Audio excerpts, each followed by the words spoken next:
आइए तेजी से ये जो सुप्रीम कोर्ट का ऑर्डर आया हाल फिलहाल में बिहार एसआईआर पे, इसको जल्दी से देख लेते हैं और समझ लेते हैं। उसके जो एग्जाम पॉइंट ऑफ व्यू से जो इंपॉर्टेंट चीज़ें हैं वो देख लेते हैं। आने वाले टाइम में आपको इससे रिलेटेड सवाल देखने को मिलेंगे एग्जाम में। तो बिना देरी किए हुए आइए शुरू करते हैं। The Supreme Court recently upheld the powers of the Election Commission to conduct special intensive revision (SIR) of the electoral rolls in Bihar. It also upheld the procedure followed by the Election Commission (EC). तो हाल फिलहाल में supreme court ने election commission का special intensive revision को conduct कराने का power और उसका जो प्रोसीजर जो इलेक्शन कमीशन ने फॉलो किया है उसको सही पाया है। अब आगे बढ़ते हैं। What was SIR. तो एसआईआर मेन है क्या, इसको समझना। इससे एसआईआर से रिलेटेड आपको अभी सवाल जो यूपीएससी का मेन होना उसमें और भी जो बाकी स्टेट पीसीएस के मेन होंगे उसमें, और इससे रिलेटेड चीज़ें आपको प्री में भी देखने को मिलेंगी जो आर्टिकल्स इससे जुड़े हुए हैं। आइए बिना देरी के देखते हैं उनको।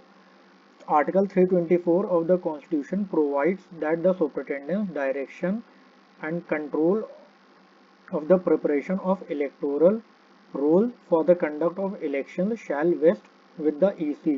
तो भारत के संविधान का जो आर्टिकल 324 है वो इलेक्शन कमीशन को ये पावर देता है कि वो इलेक्टोरल रोल को तैयार करने के लिए डायरेक्शन, कंट्रोल और सुपरिटेंडेंस प्रोवाइड करे। तो ये इलेक्शन कमीशन को कॉन्स्टिट्यूशनल मैंडेट मिला हुआ है इलेक्टोरल रोल को प्रिपेयर करने के लिए, इलेक्शंस के लिए। Section 21 of the Representation of the People Act 1950 (RP Act) deals with the preparation and revision of electoral rolls. It authorizes the EC to carry out a special revision of electoral roll for any constituency at any time for reasons to be recorded। तो section 21 जो है representation of people act 1950 का, जन प्रतिनिधित्व कानून का, वो जो है इससे डील करता है कि वो इलेक्शन कमीशन को ऑथराइज करता है इलेक्टोरल रोल को प्रिपेयर करने में और उसको उसके इलेक्टोरल रोल के रिवीजन का। और ये जो सेक्शन 21 है ये ईसी को स्पेशल रिवीजन इलेक्टोरल रोल का किसी भी कॉन्स्टिट्यूएंसी का करने का भी अधिकार देता है, और इस स्पेशल रिवीजन के जो रीजंस हैं वो इलेक्शन कमीशन को रिकॉर्ड करने होते हैं। तो ये देखिए जो आर्टिकल 324 और section 21 representation of the people act 1950, ये यहाँ पे आपको प्री का भी वो मिल गया और मेंस में भी। और ये जो रही बात रिप्रेजेंटेशन ऑफ पीपल एक्ट 1950, ये जीएस पेपर 2 में सिलेबस में मेंशन्ड है। तो आने वाले टाइम में आपको इससे सवाल देखने को मिलेंगे। चलिए आगे पढ़ते हैं। In its June 2025 order to carry out SIR in Bihar electoral rolls, the EC noted that there had been large-scale additions and deletions to the electoral rolls over the last 20 years due to rapid urbanization and migration. This has increased the possibility of duplicate entries in the electoral roll। तो जब जून 2025 में EC ने बिहार में electoral roll के SIR का आदेश दिया था, तो उसमें ईसी ने कहा था कि क्योंकि पिछले 20 सालों में बहुत ज़्यादा शहरीकरण और विस्थापन हो चुका है, माइग्रेशन हो चुका है, इसकी वजह से बहुत सारी डुप्लीकेट एंट्रीज जो हैं वो इलेक्टोरल रोल में होने की संभावनाएं हैं। तो इनको ठीक करने के लिए एसआईआर प्रोसेस किया जा रहा है। What issues were raised. तो अब इशू क्या रेज किए गए सुप्रीम कोर्ट में। The association for democratic reforms and various other petitioners had challenged the SIR exercise in the Supreme Court। तो जो एसोसिएशन फॉर डेमोक्रेटिक रिफॉर्म्स और जो बाकी याचिकाकर्ता थे उन्होंने इस पूरी प्रक्रिया को, एसआईआर की प्रक्रिया को सुप्रीम कोर्ट में चैलेंज किया था। The key issues for consideration in these petitions are summarised below. तो जो मुख्य मुद्दे याचिकाकर्ताओं ने उठाए थे उन्हें आइए देख लेते हैं। First, whether the EC is empowered to carry out the SIR exercise। तो पहला मुद्दा, पहली दलील जो याचिकाकर्ताओं ने सुप्रीम कोर्ट में उठाई वो ये थी कि क्या ईसी इलेक्शन कमीशन जो है वो विशेष गहन पुनरीक्षण करने के लिए उसके पास पावर है भी या नहीं, वो एम्पावर्ड है भी कि नहीं। Section 21 clause 3 of the RP Act authorizes the EC to carry out a special revision of the electoral roll for any constituency or part of a constituency in such manner as it may think fit. तो जो जन प्रतिनिधित्व कानून का section 21 clause 3 है वो EC को ये पावर देता है कि वो किसी कॉन्स्टिट्यूएंसी का या किसी कॉन्स्टिट्यूएंसी के किसी पर्टिकुलर पार्ट का स्पेशल रिवीजन कर सकता है। ये उसको पावर इलेक्शन कमीशन को जन प्रतिनिधित्व कानून के सेक्शन 21 क्लॉज 3 से मिलता है।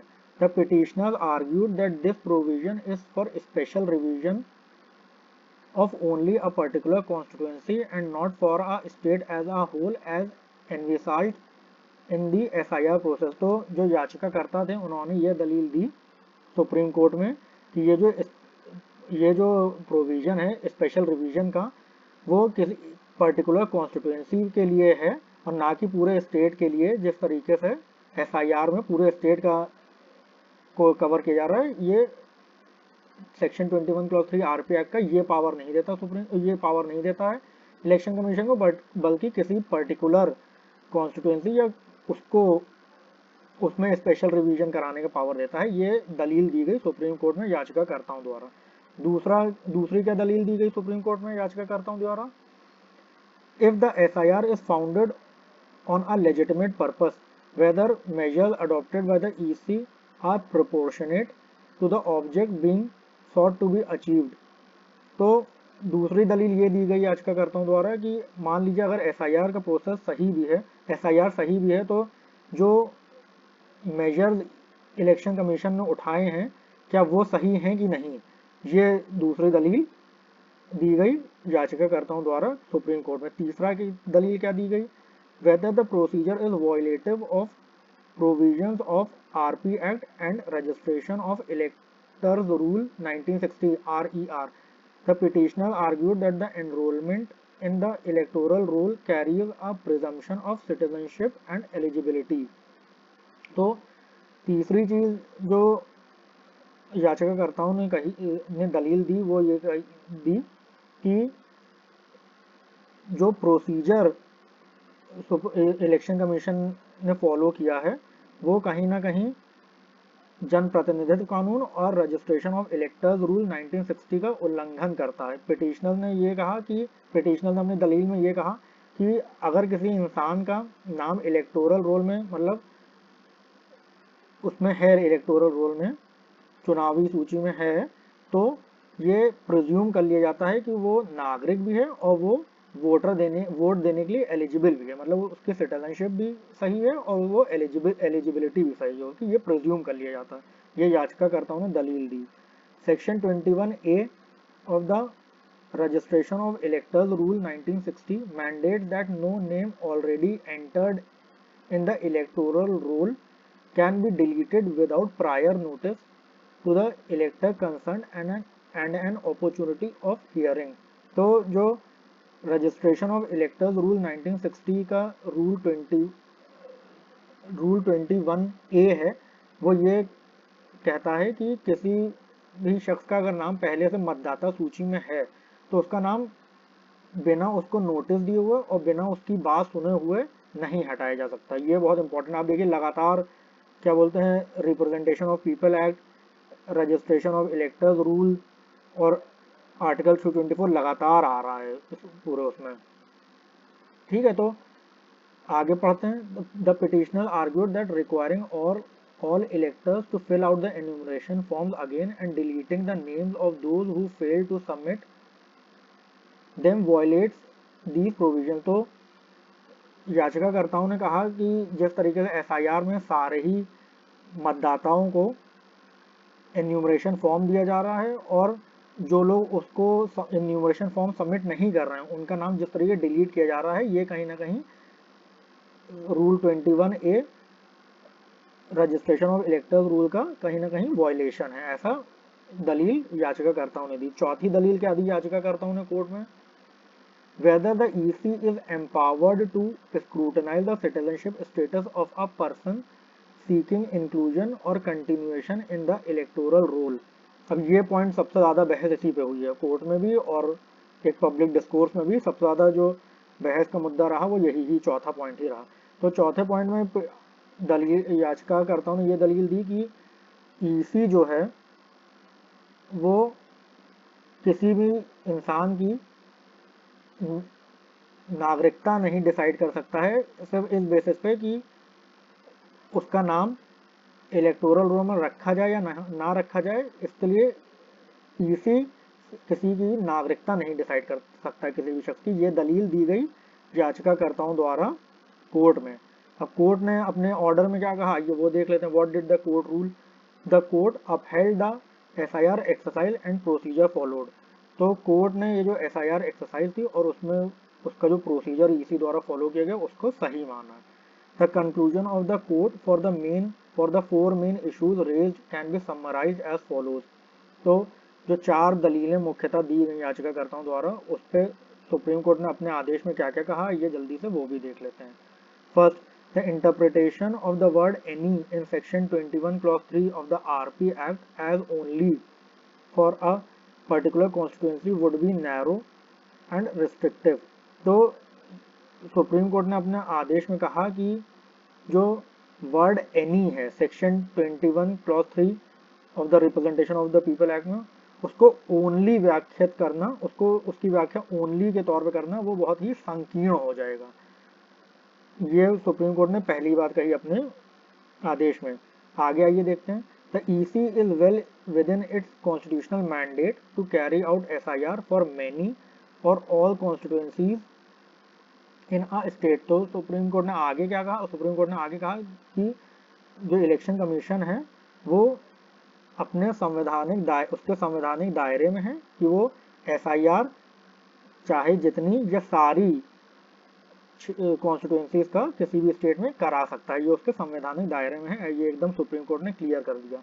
It is an exercise traceable to section 21 clause 3 read with article 324 of the constitution to fulfill the constitutional requirement of free and fair election। आगे सुप्रीम कोर्ट ने कहा ईसी की जो एसआईआर कराने की पावर है वो section 21 clause 3 representation of people act और आर्टिकल 324 को साथ में जब जोड़ा जाएगा तो उससे ये पावर इलेक्शन कमीशन को मिलती है और ये उसके संवैधानिक जो उसको दायित्व दिया गया है फ्री एंड फेयर इलेक्शन को कराने का ये उसको फुलफिल करती है। तो आप लगातार देखिए जन प्रतिनिधित्व कानून का जिक्र आ रहा है, आर्टिकल 324 का जिक्र आ रहा है, रजिस्ट्रेशन ऑफ इलेक्टर्स रूल का जिक्र आ रहा है। तो आप देखिए ये आने वाले टाइम में आपको इससे सवाल देखने को मिलेंगे, प्री में भी मिलेंगे और मेंस में भी मिलेंगे, जिस तरीके का अब पेपर का पैटर्न हो रहा है। दूसरी चीज सुप्रीम कोर्ट ने क्या कही? The SIR exercise satisfies the proportionality requirement. दूसरी चीज सुप्रीम कोर्ट ने कही ये जो एसआईआर का ये जो पूरी प्रक्रिया है वो कहीं ना कहीं सामान्यता के सिद्धांत को फुलफिल करती है, पूरा करती है। The measures adopted bear a rational nexus to the objective sought to be achieved are not only manifestly excessive and are accompanied by sufficient procedural safeguards to prevent arbitrary exclusion। तो supreme court ने कहा ये जो major उठाए गए हैं election commission द्वारा वो कहीं ना कहीं तर्कसंगत हैं और मनमाने ढंग से मनमाने ढंग से किसी का भी नाम वोटर लिस्ट में ना हटाया जाए, इसके लिए भी सफिशिएंट मतलब ठीक ठाक बंदोबस्त किया गया है, प्रोसीजरल सेफगार्ड प्रोवाइड किए हैं इलेक्शन कमीशन ने, ऐसा सुप्रीम कोर्ट ने अपने आदेश में कहा। तीसरी चीज सुप्रीम कोर्ट ने क्या कही? While inclusion in the electoral roll gives rise to a presumption of validity, it does not impose a blanket prohibition on the powers of the EC to undertake an SIR। तीसरी चीज supreme court ने कही कि जो अगर किसी का नाम पहले से ही इलेक्टोरल रोल में है तो उससे ये प्रिज्यूम तो किया जा सकता है कि वो वैलिड वोटर है, लेकिन इससे इलेक्शन कमीशन के पावर पे ये रोक नहीं लगाई जा सकती कि वो SIR नहीं करा सकता। The safeguards of notice and hearing under the RER are preserved in substance and the process adopted by the EC is within the statutory requirements। आगे सुप्रीम कोर्ट ने कहा कि जिस तरीके से रजिस्ट्रेशन ऑफ इलेक्टर्स रूल में notice और hearing का प्रोविजन दिया गया है तो कहीं ना कहीं इलेक्शन कमीशन ने उसको भी फॉलो किया है और ये उसके दायित्व में ही आता है। ये सुप्रीम कोर्ट ने अपने ऑर्डर में कही। The documentation prescribed by the EC is based on intelligible criteria having a direct nexus with the objective of ensuring the integrity of the electoral roll। आगे सुप्रीम कोर्ट ने कहा जो दस्तावेज election commission ने prescribe किए हैं वो कहीं ना कहीं इस चीज़ के लिए ज़रूरी हैं कि जो इलेक्टोरल रोल बने एसआईआर के बाद उसकी अखंडता बनी रहे, उसकी इंटेग्रिटी बनी रहे। तो ये अपने सुप्रीम कोर्ट ने अपने आदेश में कहा। चौथी चीज़ क्या सुप्रीम कोर्ट ने कही, The EC is empowered in the exercise of its constitutional mandate to undertake a limited inquiry into the citizenship for eligibility for inclusion in the electoral roll। तो ये सबसे इम्पोर्टेंट चीज़ जो सुप्रीम कोर्ट ने अपने उसमें कही, जिसके पीछे सबसे ज़्यादा डिबेट थी। तो सुप्रीम कोर्ट ने कहा ईसी के पास ये अधिकार है, भले ही लिमिटेड सेंस में, कि वो इलेक्टोरल रोल में किसी का नाम को इंक्लूड करने या डिलीट करने के लिए वो लिमिटेड तरीके से ये इस चीज़ की जांच कर सकता है कि इंसान की नागरिकता क्या है, वो भारत का नागरिक है भी कि नहीं। और ये कहीं ना कहीं इस चीज़ को वो करेगा कि जो इंडियन सिटीजन नहीं हैं वो ही इलेक्टोरल रोल में मतदाता सूची में बस भारत के नागरिक ही शामिल हो सकते हैं। आगे क्या कहा सुप्रीम कोर्ट ने, it does not amount to determination of citizenship in the strict sense and is confined to electoral consequences alone. आगे सुप्रीम कोर्ट ने कहा कि इससे ये नहीं तात्पर्य लगाया जा सकता है कि इलेक्शन कमीशन किसी की नागरिकता डिसाइड कर रहा है, बल्कि ये जो लिमिटेड पावर है इलेक्शन कमीशन का वो सिर्फ इलेक्टोरल कॉन्सिक्वेंसेस के लिए ही तक ही सीमित है। तो ये सुप्रीम कोर्ट ने जिस चीज़ पर सबसे ज़्यादा बहस थी, सबसे ज़्यादा कंट्रोवर्सी थी, सबसे ज़्यादा डिबेट थी, इस चीज़ को इस तरीके से सुप्रीम कोर्ट ने अपने आदेश में इस चीज़ को इस तरीके से व्याख्यायित कर दिया है। आगे आइए पढ़ते हैं। Any deletion of the names on account of the opinion of the EC that they are not citizens should be referred by the commission to the competent authority under the Citizenship Act 1955 for the adjudication of their citizenship। तो अगर किसी का नाम supreme court ने इस बिना पे electoral roll से हटाया है, मतदाता सूची से हटाया है कि वो नागरिक उनकी वो इलेक्शन कमीशन के हिसाब से भारत के नागरिक नहीं है, तो इलेक्शन कमीशन को ये जिम्मेदारी दी है सुप्रीम कोर्ट ने कि वो उन लोगों का नाम जो सिटीजनशिप अमेंडमेंट जो सिटीजनशिप एक्ट है 1955 का उसके तहत कॉम्पिटेंट अथॉरिटी को भेजे और फिर कॉम्पिटेंट अथॉरिटी उनके नाम का और फिर कॉम्पिटेंट अथॉरिटी इस चीज़ का निपटारा करे उनकी सिटीजनशिप को लेके कि वो सिटीजन हैं कि नहीं है। तो ये सुप्रीम कोर्ट ने क्लियर कर दिया अपने आदेश में। If the authority holds that such deleted individual are citizens they shall be included in the electoral roll. और अगर जो कॉम्पिटेंट अथॉरिटी है वो ये इस निष्कर्ष पे आती है कि जिस इंसान का नाम या जिस व्यक्ति का नाम हटाया गया है इलेक्टोरल रोल से इस बिना पे कि वो सिटीजन नहीं है और बाद में पता चलता है कि वो सिटीजन है, कॉम्पिटेंट अथॉरिटी के सामने वो ये चीज़ साबित हो जाती है कि वो सिटीजन है, तो उसका नाम दोबारा मतदाता सूची में जोड़ दिया जाएगा। तो ये एक बहुत ही कॉम्प्रिहेंसिव एक पूरा आर्टिकल है एसआईआर पे, जो आप देखिए इसमें सारे ही एस्पेक्ट्स कवर हैं। एसआईआर क्या है, आर्टिकल 324 जन प्रतिनिधित्व कानून, रजिस्ट्रेशन ऑफ इलेक्टर्स रूल 1960, क्या एसआईआर को लेके क्या दलीलें उसके अगेंस्ट में दी जा रही हैं, सुप्रीम कोर्ट ने अपने आदेश में क्या कहा है। तो ये पूरी एक जगह पे आपको पूरा सारी चीज़ें मिल गई हैं। ये लगातार ये जो है न्यूज़ में रहा है। तो आने वाले टाइम में आप ये उम्मीद करके चलिए जैसे यूपीएससी का मेंस होना है और भी जो स्टेट पीसीएस है यूपी पीसीएस का मेंस है और भी जिन स्टेट पीसीएस में मेंस होना उसमें आपको इससे सवाल मिलेंगे और इसमें आपको प्री में भी आपको इससे देखने के लिए सवाल मिलेंगे। जिस तरीके आर्टिकल 324 जन प्रतिनिधित्व कानून, रजिस्ट्रेशन ऑफ इलेक्टर्स रूल, जिस तरीके से ये लगातार चर्चा में रहे हैं और इस सुप्रीम कोर्ट के ऑर्डर के बाद और चर्चा में आ गए हैं, तो आप मान के चलिए कि ये आपको एग्ज़ाम में देखने को मिलेंगे।